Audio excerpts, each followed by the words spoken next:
if somebody does everything for you, how do you learn to actually do anything? Well, you may think that I'm chastising helicopter parents, and I kind of am, but that's not what we're going to talk about. We're going to talk about this idea in the context of corporate America and the world at large with Matt Beane, the author of The Skill Code, on this episode of the Learning Geeks podcast, starting now.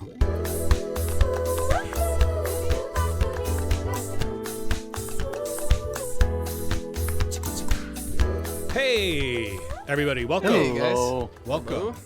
Hey, Jake and Matt, tomorrow is Bob's birthday. Oh, Happy birthday tomorrow, happy Bob. birthday.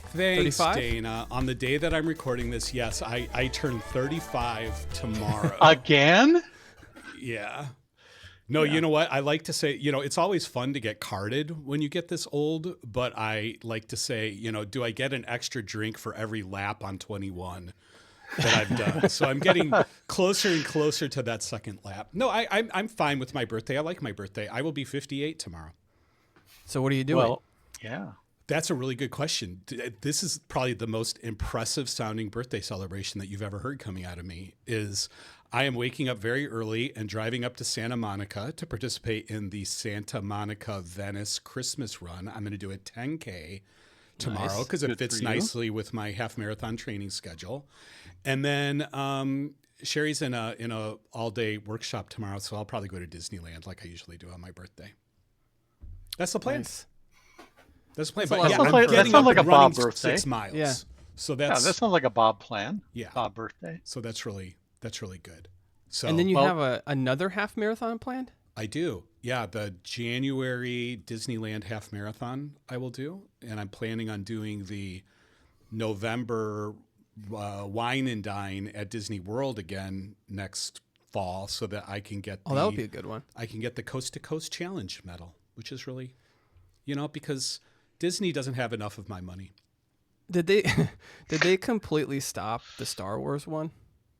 Yeah, so they're not doing a officially Star Wars theme race anymore. What they now do at Disney World is they have an event called Springtime Surprise, and they change the IP that it's branded with every year. So actually this last year they did have, I think the 10K was Star Wars branded. But yes, we could go on for hours about this, but let's talk about skills and the skill code and the robots taking over the world and all that. Jake, do you want to do the more formal introduction of Matt? Matt Beane is a assistant professor at the technology management program at the University of California of Santa Barbara. He studies how work changes when we introduce technology, such as artificial intelligence and robotics. He has a PhD from MIT Sloan, field researcher and author of, like we said, The Skill Code, How to Save Human Ability in the Age of Intelligent Machines. So, Matt, it's great to have you on. And I know I can speak on behalf of Dana and Bob here that we're always excited when we can dive deeper into specifically the skill code and discuss how we can, still work with emerging technology without sacrificing the skill development of novices. So it's great to have you on.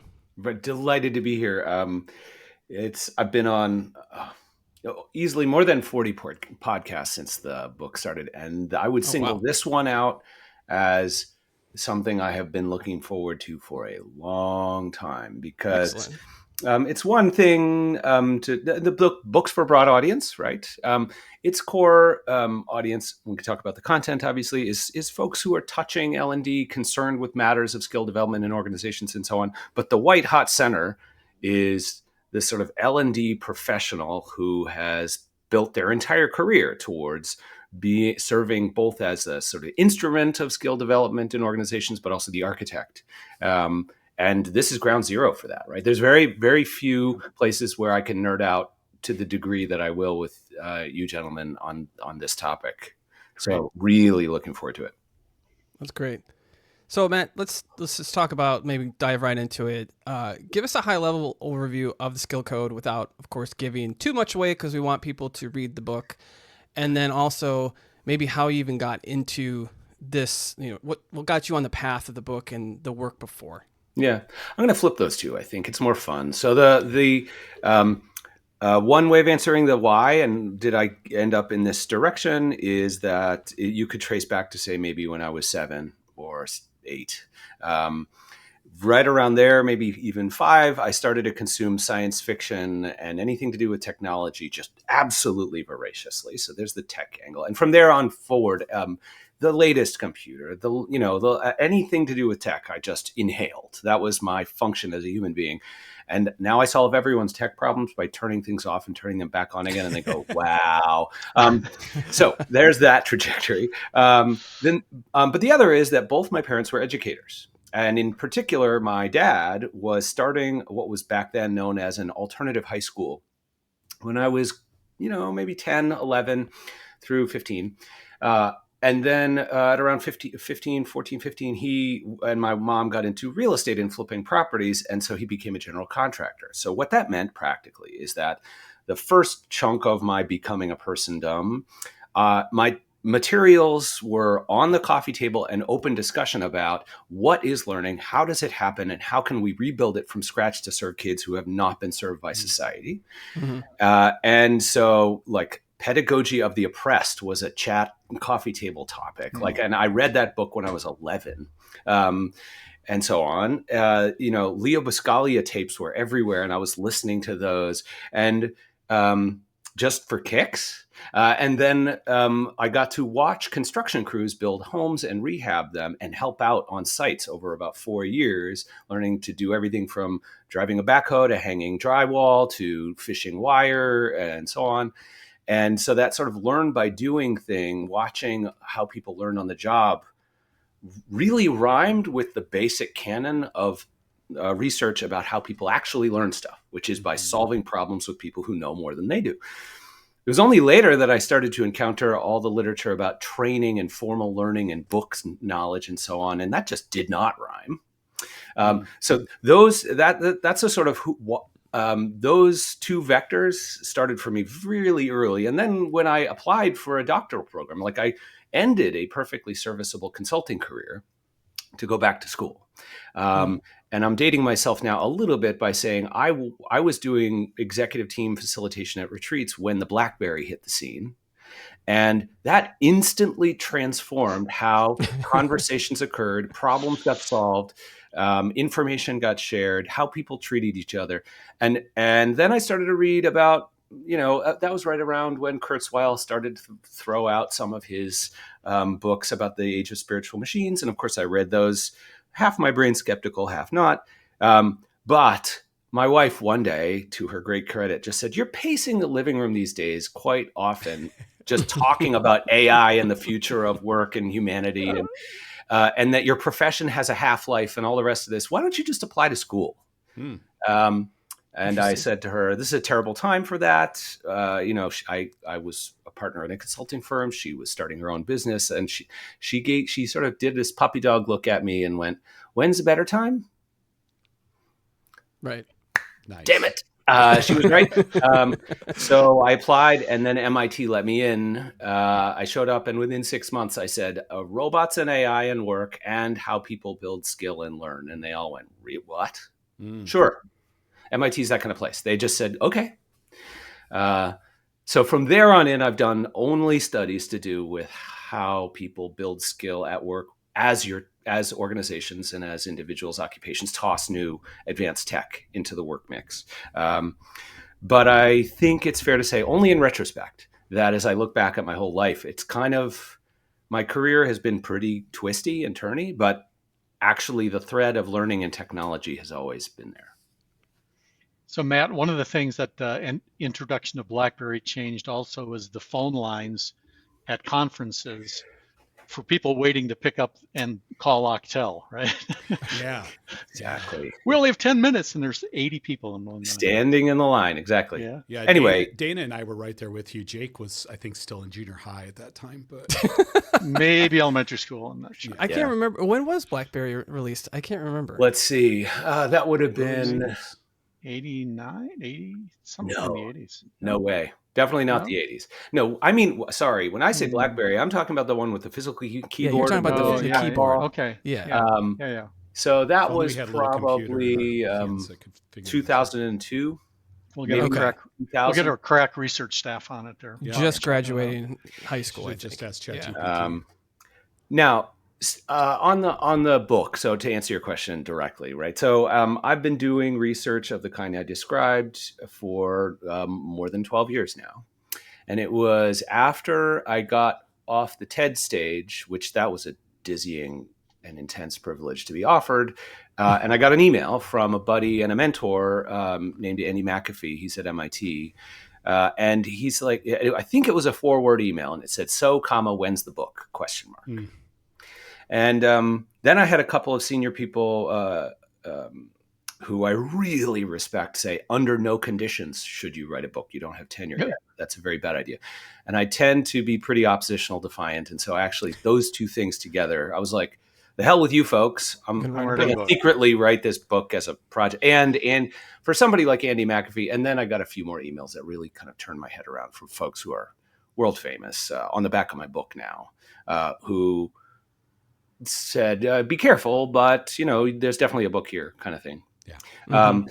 It turned out maybe after about a couple of weeks, maybe a month's worth of thinking about it and searching, that I realized I really had done a disservice to the world in that through my research, in that I needed a step back from it to say, all right, well, so what are the core basic principles underlying skill development at work that I've unearthed in my work that anyone, anywhere, any profession, any organization, any circumstance can use to figure out if skill development for them is going to be healthy and effective or not.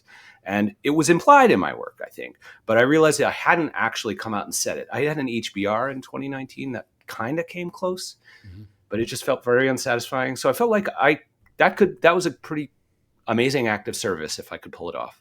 So that was the core motivation for getting to work, really. It was a long answer. So kind of reflecting on your comment earlier about how you kind of got where you are, I heard the phrase on one of your other podcasts, normal education doesn't work for normal people.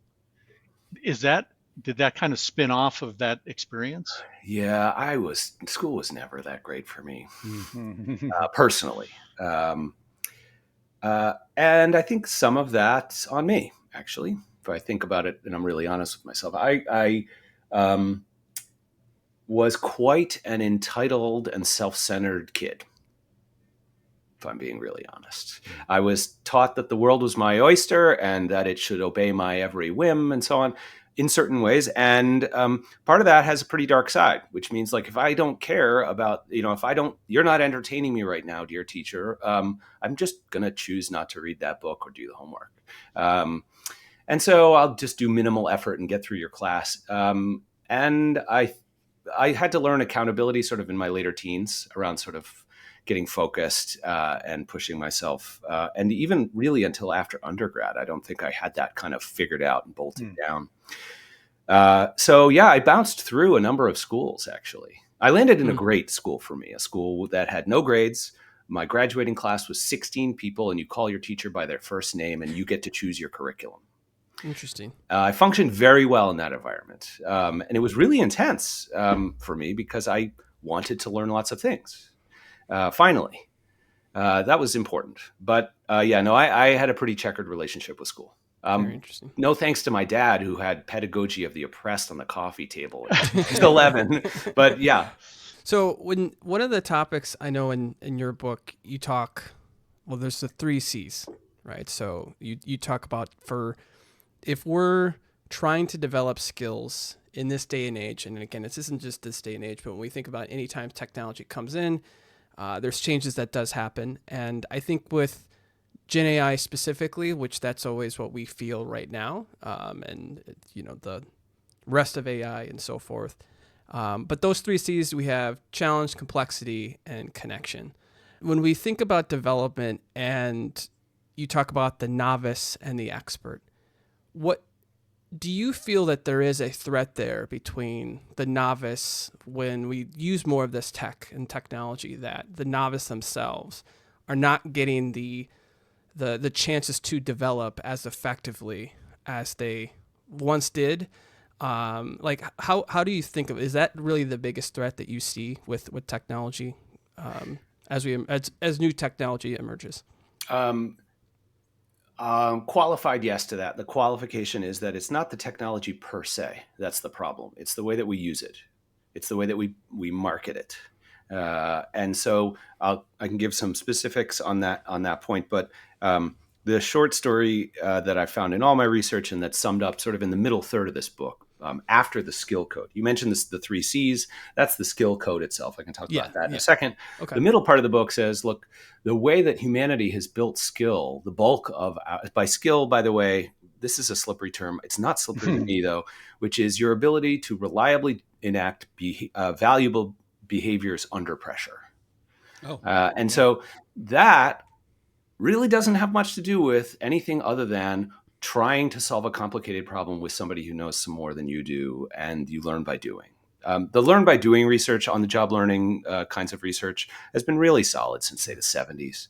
The 70-20-10 that folks throw around was available from them moving forward. But bottom line, I'll talk about that in a sec. That's sort of the basic way we build skill is not through formal learning. It's not through training. That's how we build knowledge, which is very different than skill to a nerd like me. But practically, it really is true. The middle part of the book talks about how we are subtly but deeply nuking that taken for granted learn by doing process by the way that we're putting technology to work these days, and in particular, intelligent technologies, AI, robotics, and so on. It's not a difference in kind, it's a difference in intensity. I'll just say that, for instance, I got the great privilege to go back to records of apprenticeship in ancient Greece, for instance. And there were complaints and concerns about switching from hand-pinched pottery to wheel-spun pots, and the kids these days, and how are they going to learn? And I can do so much more myself. But they had basically 4 human generations to adapt to that technology. Huge time span. And ChatGPT has come and basically gone in, you could say, 2 years. And we're on to the next thing. And the pattern in my own research, I've covered over 31 occupations now, is that I started with robotic surgery, is that these technologies allow an expert to do that much more, that much better, that much faster by themselves, making the novice optional. Now, not always and strictly optional, but just increasingly so. And in many cases, starkly and totally. Like, I just don't ever involve that novice. And the reason is, now that they're optional, the question is, when's the right time for me to involve someone in the work who will be slower and make more mistakes and take some of my attention? The answer is never. That is the correct time to involve someone who will have that effect on productivity, especially from a CFO's point of view. And so the expert loves the new tech. These days, large language models are, I mean, I'm sure all of us do writing and ideation, maybe even image generation. It is a delight to solve complicated problems using those tools that much farther, faster than we would before. What we don't notice as experts, I'll speak for myself, my research says the same, is we don't notice that the novice who used to get a shot to sort of help us in some way around the edges with that problem is now optional and doesn't get a chance to play. Yeah. Right. Cross multiply that with remote work, and you have Armageddon on your hands for that taken for granted novice expert collaboration engine that's driven skill development. And I think, I mean, the data just seems very clear to me that, especially given large language models, and Microsoft and LinkedIn's recent survey shows like 76% of working adults, a representative global sample of knowledge workers around the world. I mean, 76% are using these models with some regularity. That novices everywhere, all professions, all industries, many companies are going to be struggling to get that chance. And they won't know that they should complain about it either. They haven't had the previous experience to say, hey, wait a minute, I used to be able to, no, they don't know that. So that's the threat in the middle of the book that I think is existential. That is the reason I wrote the book. That's the reason I got at the TED stage, reason I've bent my entire career towards that problem, because I don't think anybody really owns it, except L&D, by the way, or can even see it, has the incentives to see it. Well, it's interesting. I feel a little guilty because for a long time, as I've been coaching people on how to use AI well, especially ChatGPT, I've said you should treat it like a really eager intern. You give it some tasks, it'll come back very quick and very excited to give you the answers. And there's a good chance it might not be what you need. So you have to check the work, give it a little bit of feedback and go. And I never even realized how just by saying that I'm cutting the intern out of the equation. And the whole reason we have interns is to help them learn, right? Aside from getting cheap labor and good coffee. Actually, no. I think I don't want to be too Pollyanna-ish about it. The reason we had interns is that one person couldn't do the work. Sure. So the practical reason is that person needs help to get the job done. I started my research in surgery. The classic mode of removing a cancerous prostate involves 4 hands for 4 hours, 4.5 hours. You need 4 hands. Somebody has to hold, I won't get graphic, but somebody has to hold a large incision open. Another person has to go into that incision with their hands to do suturing and all the rest of it. The robot allows a single human being to do that because it has 4 arms that can be controlled with your hands and feet from a giant Xbox style controller 15 feet away. You don't need another human being. Yeah. So if you don't have to involve another person, why would you? And I'm not here saying we should always involve novices in the work. Yeah. Right. Before the call, I swapped email with Matt, and I explained that my daughter, you guys know this story, but had a large growth, and it was pressing on both her heart and lungs. And we went to a first thoracic surgeon, and not a robotic surgeon first. And she looked at the x-rays and she was giddy. She was like, I've never done one of these before. This will be so exciting.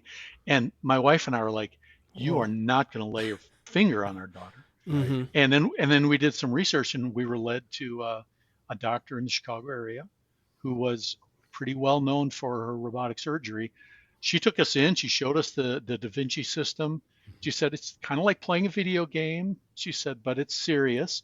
And she said, there wouldn't need to be anybody else in the room, but there's people there to kind of make sure that, she's comfortable and other things like that. But what you're talking about, Matt, is that contrast is so sharp in my mind, because the first surgeon wanted to rip her open, tear out a couple of ribs and then pull out the growth. Whereas the robotic surgeon said, we can do this with a very small opening. That's right. We can pull it out, and her recovery will be much swifter. Wow. Yes. Patient wins there. The surgeon wins there because it's more ergonomic. Their surgical career can get extended by 10 or 15 years. We don't talk about that much. But also you're operating on a minute scale. It's magnified. Your motion is scaled down. I've witnessed, north of 500 procedures, watching them. They're amazing. Skin to skin. Just amazing. Old-fashioned way and new way. And I can tell you the old-fashioned way, which is 8 years old now, 10 years old, is butchery by comparison. It really is. It's rather horrifying to watch. And it's stunning that humans could do that, but there's no surprise as to why your recovery time would be 5 times longer and the pain would be intensive and OxyContin is an issue and so on. So you can't not use a tech like that. Right. The question is there a way to design it, to put it to use so that you can have your cake and eat it too, right? Build skill and get all these productivity benefits. We just tend not to think of those things as interdependent, and we just go for that productivity hit. And we didn't want anybody experimenting, right? We didn't want anybody learning on our daughter. Right. We wanted someone who already knew how to do that. Yes. But then the question is, Matt, then how do people like in that field specifically, how do you get reps? Because again, I think that there's always this balance, and we all face it, like in the knowledge worker space, there's the productivity versus development battle all the time. And sometimes you pick one and you pick the other or whatever. But we always shoot for how do you get the balance. But in that case, we have the parent like Dana that wants an expert working on his daughter, and I know I would be the same. But then how do novices get the expertise? Well, so it was the great privilege and gift of doing that study with the advisors that I had at MIT, because after about a year and a quarter, I came back from 5 of the top teaching hospitals in the States, and I said to them, look, I have my dissertation, I have my findings. Learning how to do robotic surgery sucks. And it's really hard. And they said, that's cute, Matt, but that's not a finding. We should expect that with new That's tech. cute. Yeah. That's cute. They did. This is not a direct quote, but Yeah. But it's a fun quote. yeah. And of course they're right, because with any new tech, there's a period of, especially if it's general purpose, but even a new method of doing work, it's, say 10 years minimum until the profession, the industry figures out a good, healthy, highest, best use case for that. What would be rare and weird is if people were building skill better than they could before because of the disruption. And so I said, well, I have 3 surgeons I found who seem to have gotten really great at robotic surgery in seems like seconds flat. And they said, well, could you find 40 of them? And if you could, and they were all building their skill in ways that were consistent and they weren't talking with one another, then that's pretty strong evidence of a new way of building skill, and that would be a contribution. And so then I had a year and a half, thankfully, left in my dissertation, and that's what I did for the rest of that time. And it turns out that there were people showing up who got their reps, and the reason they got their reps is that they have bent and broke rules to build skill before they even got there. For instance, they did what I call digital rehearsal in this first paper, but simulation is a similar experience where they would go to YouTube, find a high quality video of that procedure that was, say, 2 hours long, and they would watch that maybe 100 times. Wow. So develop 200 hours. Develop strong mental representations without actually doing it. Exactly. And the first few times they're doing it, they're doing the same thing that most residents would do. Most residents would just watch that video once and be done. These folks would watch the first 10 times. They'd just be for familiarity. But by time 43, they're annotating that thing. Yeah, they're parsing it. They're thinking about alternative pathways and so on, such that by the time they enter the OR ready to work with that senior surgeon for their first procedure, they are oriented in space and time. They understand the alternatives. They understand the techniques being used. I watched some of these people sit down in the console for their first procedure, and they were good right out of the gate. They had the presence of mind to talk with the nurse and the scrub tech in the room and ask them for intel they couldn't have gotten otherwise on the pressure of the robot against the patient's abdomen from the outside, which no garden variety resident even thinks about. They're just too they're too busy learning to use the controller. But by the way, I had senior surgeons saying you don't learn to be an actor by watching movies, and you shouldn't learn to be a surgeon by watching video. Like, they forbid residents from watching too much video. That's changing a bit. But so the point, though, is that I found this in many situations, occupations, industries since, that when you have a strong barrier to this taken for granted way of learning on the job through new tech, a very rare few folks will find a way to build skill, but they'll have to break and bend rules to do it. That's why I called it shadow learning. It's deviance. Like, nothing that would get you fired as far as I can see, but stuff where everyone would go, oh, that's not okay. Like operating on a patient without the senior surgeon in the room. How does that sound? Not good, but that's what all the good ones did. Anyway, so watching what the sort of first third of the book, the skill code, this challenge, complexity, connection bit, that came to me at first, before I even read the literature, when I asked myself, like, what are these folks who are sticking their neck out to learn? What are they fighting for? Like, they're taking a risk daily to build their skill. They're doing something that could get them reprimanded or lose status or what have you. And they're doing it for sometimes years. So it has to work. It better be good. And I looked at across their practices, across warehousing, across surgery, policing, investment banking, you name it. And they were all fighting for those 3 C's. I want to preserve my challenge, which is working close to but not at the edge of my capability. A complexity, which is not just focusing on building the focal skill I'm working on, but also understanding the broader ecosystem of skills I'm embedded in. And connection, which is bonds of trust and respect with experts. And those things were getting blocked. If you tried to play by the rules, all 3 of those things are blocked. They just fought for different ways to keep those things healthy. With a year's worth of wrangling with those kind of findings led me to these 3 C's, basically. Amazing stuff. Yeah. I'm curious on the connection part of it. And, right now I would still say again, let's step outside of the robotics and surgeon part of it, but just in our context, again, we're a lot of us work in knowledge work and so forth. But as of today, there's still, I would call hybrid work happening. Yes. There's a push towards return to the office, as we all know, but I think hybrid's still going to be there. I don't, there's still a lot of pressure to avoid the return to work fully. But so with all that said, do you feel with connection that physical proximity does matter, or does it not matter? Is there something more about intentional, more being intentional with it? And real quick, like one of the research that we did on apprenticeship or modern apprenticeship back in 2020, we coined this term, or at least not coined it, but we came up with the term around collision moments. So if you were a consultant going to the airport, you took an Uber with a partner or whoever, and that ended up being a nice teaching moment. Or you go to the break room and you talk about things, and that came out, the thinking, the thought processes came out through those moments. So those were those nice collision moments. But when you're hybrid, you may not have those collision moments, aren't happening as frequently. So what's your view into that on the physical proximity part of it? Yeah, I think we're starting to get studies that parse. There's a couple of at least a couple effects happening in this space. One of them has to do with physical proximity. The other has to do with joint engagement on complex problems where there's risk involved.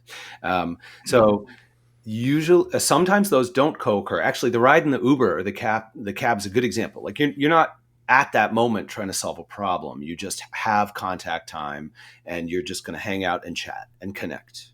And I haven't studied that kind of thing. I don't think I've seen one study, actually, a randomized study of a cab ride to a company retreat. And when folks were randomized, and this was not done on purpose, but when people's flights arrived for this large company retreat, they randomly got in cabs together. And if they happened to ride a cab to or from the retreat, their trust in each other and each other's teams after that event was significantly higher and durable for years after that retreat by randomly and just by flight arrival time getting into the cab. So I think that's very real and super interesting. I've been more focused on the engagement with a problem together, style connection. But I think both things matter. And I cannot, maybe to skip past all of this, the amount of unsolicited emails and tweets that I get from people saying, my son or daughter is 24, 26, working in a management consultancy, and they can't, or an investment bank, they can't find a mentor to save their life. And there are managers everywhere. And this is during post-COVID and so on. And it's not, again, I think it's the people, we've gone remote times. We all have these enabling technologies now that allow that senior expert to do more and or put that junior person in a place where they can turn out a lot more content faster with faster reps. And so it's better to just get them, their hand lashed to the grinding wheel and just turn it. So I think there's several forces conspiring to break that or make it harder to make those connections. But the research on physical proximity has been clear since, Tom Peters was the 60s, 70s, something like that. That 60 feet away finding is deemed to have stood the test of time. We're still there was a great piece that I mentioned in the book. It was published in the New York Times maybe 2 years ago, about whether if you were in the same building, your career development with the experts that you were working with, your career development was better. Not by a radical stretch, but significant. Yeah. I've given the talks about this book in front of executive groups, and I had one of them 2 years ago, before the book was even done. I had an executive literally stand up out of his chair and yell at the whole room, "You have just given me all the ammunition I need to get everyone back in the office." And then you're adored by everybody. Yeah. And except for him, probably. But and I said, "How do you think that's going to work out?" And he laughed, and everybody realized, of course, you can't put the proverbial toothpaste back in the tube. Right. But it made him realize that there was this hidden price. of all this flexibility. Yep. Well, hey, I think that we could go on for hours, and Matt, we will definitely Oh have no, you back. is it on. that time already, Bob? It is. I know. It is. I hate it when that happens. We've actually been going a little bit long, but that's because it's been so awesome and fascinating. So, Matt, thanks so much for joining us. But before we completely cut you loose, two things. Is number one, is there any last thought that you would like to share with the types of learning professionals who listen to our podcast? And then number two, where do we find you? Where do we get the book? How do we look you up? How do we connect with you? All that good stuff. Great. Reverse order, theskillcodebook.com or mattbeane.com. They both point to the same place. You'll find my Substack there, which is sort of new chapters for the book that I didn't get a chance to squeeze in there that I've written on a periodic basis, plus the book and so on. The other thing I'd say as a provocation that I would leave with L&D folks, because this is a group, if you're listening, I've been talking with the L&D profession rather aggressively since the book came out. And I think what's missing, a sort of lever of power to make a difference on this question. If you take for granted for the moment that we are inadvertently separating novices from experts, and that's compromising skill development for the sake of productivity, then what we need, I think, and this is what I'm devoting my career to now, is a metric that shows that. Mm-hmm. Right now, we don't gather data or have a cost-effective way of showing that we're compromising this taken for granted learning bond, or even to show precisely why and how we're getting productivity gains out of these tools, these new AI-based tools that we're putting to work. So that's been my project for the last 2 years. Now, work to come out soon. I'm starting a company, actually, that should be commercializing a platform that will help firms get a more fine-grained and useful assessment in that regard. But whether you turn to me or not, I think the way that you can get your strategic seat at the table, if you have an exec who realized they grew up and they built their skill through this sort of school of hard knocks and learning by working with somebody else, then what they're going to need to be able to invest credibly in favor of optimizing both of these things is data and a metric. And so you can turn to me and follow me to see what I'm doing in this regard. But if you want to get that seat at the table and make noise about this in a way that is linked to business results and ROI, you're going to need a new yardstick. That's what I have concluded over the last year or so of thinking about it. That's great. Well, challenge accepted, and we will definitely stay tuned in on that because that sounds right up our alley. So, Matt, thanks for being here. It was a pleasure getting to know you. Jake and Dana, as always, great spending time with you. And to you, our listeners, thanks for spending your time with us. And keep your eyes out for the next episode of the Learning Geeks podcast, which will be here as soon as Jake gets it edited and posted. Have a great time, everybody. Thanks a lot. All right, thanks all. Thanks a lot. Thanks. Bye-bye. Thanks.